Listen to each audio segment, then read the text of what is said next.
Hey guys, இன்னைக்கு ஒரு morning mini vlog தான் வந்து பார்க்க போகிறீங்க. காலையில் பார்த்தீங்கன்னா ஒரு 7 o'clock எந்திரிச்சு வெளியே வந்து பார்த்தா அப்படி நம்ம ஊட்டியில் இருக்கோமா இல்லை கொடைக்கானலில் இருக்கோமா இல்லை நம்ம வீட்டில் தான் இருக்கோமான்ற அளவுக்கு ஒரு டவுட் வந்துருச்சுங்க. வெளியே அந்த அளவுக்கு பனி வந்து இருந்தது, பார்க்கவே சூப்பராக இருந்தது. சரின்னு சொல்லிட்டு உள்ளே வந்து டீ போட்டு வச்சாச்சு. எனக்கும் பாப்பாக்கும் பால் டீ வச்சுட்டேன். ஹஸ்பண்ட்க்கு பார்த்தீங்கன்னா செம்பருத்தி பூ டீ வந்து போட்டு வச்சுருக்கேன்.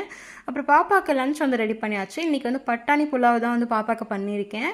அப்புறம் ஸ்நாக்ஸுக்கு பார்த்தீங்கன்னா ஒரு ரெட் கொய்யா பழம் இருக்கும்ல, அதை வந்து கட் பண்ணி கொஞ்சம் பெப்பர் சால்ட் எல்லாம் போட்டு மிக்ஸ் பண்ணி வச்சாச்சு.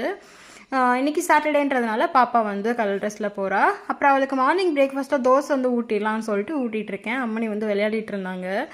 உங்கள் குழந்தைங்கள காலையில் ஸ்கூல் கிளப்புறதுக்குள்ளே உங்களுக்கு எவ்வளோ கஷ்டமாக இருக்கும் அப்படிங்கிறது கீழே கமெண்ட்டில் சொல்லுங்கள். எனக்கு வந்து அவளுக்கு ஒரு நாள் லீவுனா நான் அவ்வளோ சந்தோஷமாக இருப்பேன். அப்பாடா இன்றைக்கி லீவா அப்படின்ட்டு. ஏன்னா அவ்வளோ டயர்டாகும். இந்த vlog பிடிச்சா மறக்காமல் சப்ஸ்கிரைப் பண்ணிவிடுங்க. தேங்க்யூ.